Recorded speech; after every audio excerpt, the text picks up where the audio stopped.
All right, we have more changes unfolding in the U.S. financial system and in the U.S. housing market. Changes that have banks tightening lending standards, as the report that we've been waiting to see was just released yesterday. And it has some surprises, some good, some bad, but most surprising of all was the sector that saw the most tightening take place, saw lenders make it more difficult to obtain financing in. And what sector was that?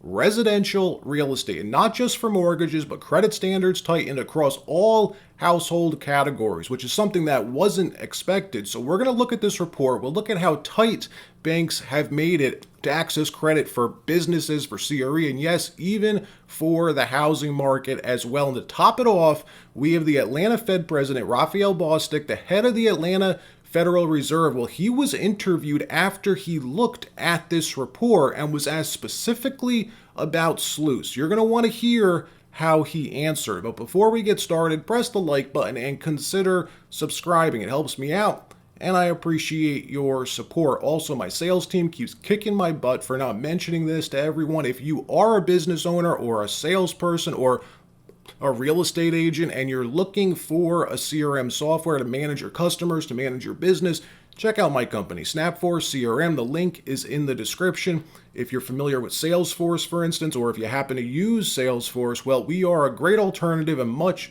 much more affordable. All right, so SLOOS, folks, the Senior Loan Officer Opinion Survey, a questionnaire that the Federal Reserve sends out to banks of all sizes across the country each and every quarter to gauge, to measure one of the most important aspects to the U.S. economy, lending. What this report shows us is banks' willingness to loan us money, how likely they are to write new loans. If they tightened lending standards, meaning made it more difficult for us to qualify for a loan, but the Fed doesn't only ask about lending standards, they also ask about demand, loan demand. If there's more businesses, more investors, consumers who are seeking financing from these banks. This is like the go-to lending report, folks. What economists wait to see each and every quarter. Jerome Powell, Raphael Bostic, who we'll listen to later in the video, all of them have this report on the top of their dashboards. We heard Mary Daly actually say that a few months ago. And why is that? Why do they care so much about this survey? Because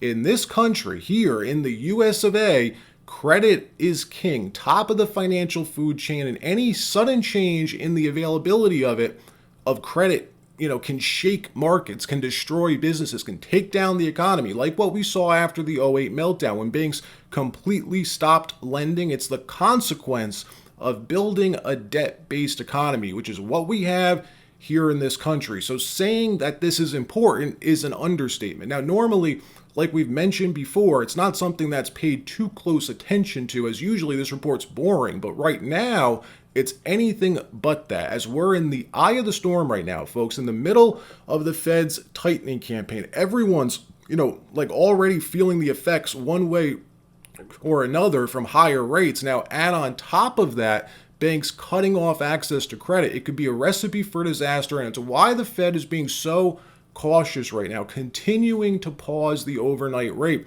And don't take my word for it. We'll look at what the Atlanta Fed chief says about this in a few minutes, because he explains this quite well in the interview that he did yesterday. And before we pull up the report, the actual SLOOS report, just to hammer home what this looks like in real life, how it translates into actual financial stress. In our last video, in Sunday's video, I showed you a new Moody's report that highlights CMBS loan maturities, commercial mortgage-backed securities. Get this data every month. Each month, commercial real estate loans, really all adjustable rate mortgages, whether it's for residential or commercial, but commercial obviously is made up of almost entirely adjustable rate loans, floating rate loans, which means what? The people who own those properties have to either extend their loan at the new rate or decide to just pay it off. And what did we see happen last month? Defaults. A wave of defaults just struck the CRE market. If you didn't watch the video, you could see the chart of CMBS loan maturities by month for the office sector on your screen right now. Green means the borrower paid off the loan. Light blue means that the borrower extended the loan at the new rate. Dark blue means the borrower defaulted on the loan. Well, what do you know? Look what happened last month in September. Almost 90% of all maturing office building loans couldn't pay, and the banks didn't extend any of them, even at these higher rates. That's what happens when banks tighten lending standards, make credit inaccessible. And for commercial real estate right now, credit is tight, folks. All right, so take a look at this. Here's the SLOOS report. This is for Q3, last quarter. Also, if you want access, by the way, to the system, to our research database, I put the link to our website, rjtalks.com, in the description. All right, first take a look at C&I loans, which are corporate loans, business loans. The higher this line goes, the tighter it is, the harder banks are making it to get a loan. Well, for corporate America, lending standards actually loosened last quarter, which was a big surprise. I personally wasn't expecting that. You could see where Q2's data ends by this black line. The number of banks that are actively tightening fell by almost 20%. That's a lot. And what this means is that in Q3, it became a bit easier for both small and large businesses to obtain financing compared to where it was last quarter.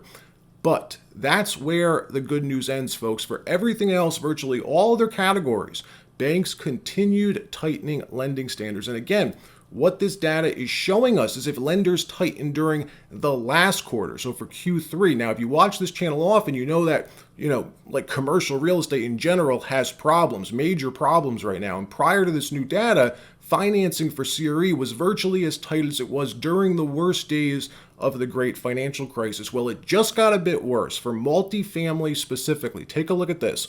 Again, the black line shows where Q2's data ends, and what we want to home in on here is the blue and purple dotted lines. Purple's multifamily, blue's basically all other commercial type properties.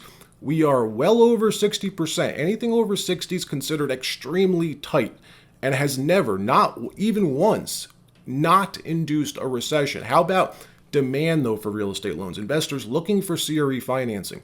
Just as bad last quarter, which is in line with what happened following the '08 meltdown. Now, the real big surprise here is the housing market, residential real estate, which is a category that's been pretty much unaffected by loan contraction. And the reason is because the majority of residential mortgages are sponsored by the GSEs, government-sponsored enterprises like Fannie Mae and Freddie Mac. Well, take a look at this. Across the board last quarter, almost every type of residential mortgage is now more difficult to obtain, more difficult to qualify for, even GSE-sponsored mortgages, and it continues like this across the board. For the most part, for all other household-level credit, consumer loans as well, still remarkably tight. Now, before we look at what Bostic said, the Atlanta Fed president, I do have to say, though, that this report in general is not as bad as I thought it would be. I'm actually quite surprised about the C&I loans. I thought for sure it would be at minimum unchanged for businesses, but it wasn't. Banks decided to loosen a bit. However, in the big picture, here's where we are, folks. Banks made it a bit easier for businesses, but still don't want to lend to consumers. And overall credit is still very tight, hard to access. Not as bad, not as restrictive as it was following '08, but still enough to cause a slowdown in the economy. Is it enough to cause a hard landing? I don't know. We'll have to see. Looking, less likely now that banks loosen the hatches for corporations, but for commercial real estate, without a doubt, absolutely tight enough to cause serious problems, and the Atlanta Fed chair agrees with that. Here's what he said in an interview a few days ago. Take a listen to this. Long and variable lags, and maybe they're hitting the economy right now. You guys got the senior loan officer survey this week. Is credit still tightening the way it has been? Credit is definitely tight, and there is still stuff to happen there. We know that a lot of corporate bonds, for example, they're about to reset. And those resets are going to come in at interest rate levels that are 2 or 3 percentage points higher than they were previously. And that's going to be a drag.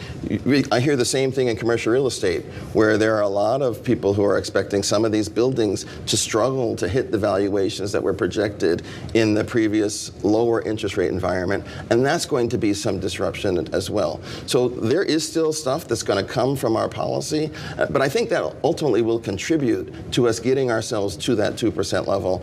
And right now it's really just let the time pass, let's let the economy work through all of this and see where we are at that point. Now, one thing to say is it is possible that the reason we're seeing banks loosen credit availability for corporate loans last quarter and not for CRE is because the banks don't want the businesses. For example, if you're a bank, it's easier to and quicker to sell off an office building to get your money back than it is to liquidate a business. Also, corporate loans work a bit differently. Many of these CRE loans are structured where the owner can just walk away scot-free without incurring like too many negative consequences. And we're seeing that come across in the data. Banks are still restricting credit in a big way for CRE, and with rates where they are, refis just don't make any sense right now. In many cases for these property owners, it makes more sense just to walk away from the property entirely, and that's why we saw so many defaults happen last month or in the month of September. And the maturities that we've seen in 2023, by the way, are only a fraction of what's scheduled to mature next year in 2024, 2025, all the way through 2028. The only chance that these CRE investors have is to hope that the Fed starts cutting rates, which we're unlikely to see anytime soon, in my opinion. All right, if you enjoyed this video, got something out of it, press the like button. If you didn't, that's all right too. Either way, I appreciate you watching.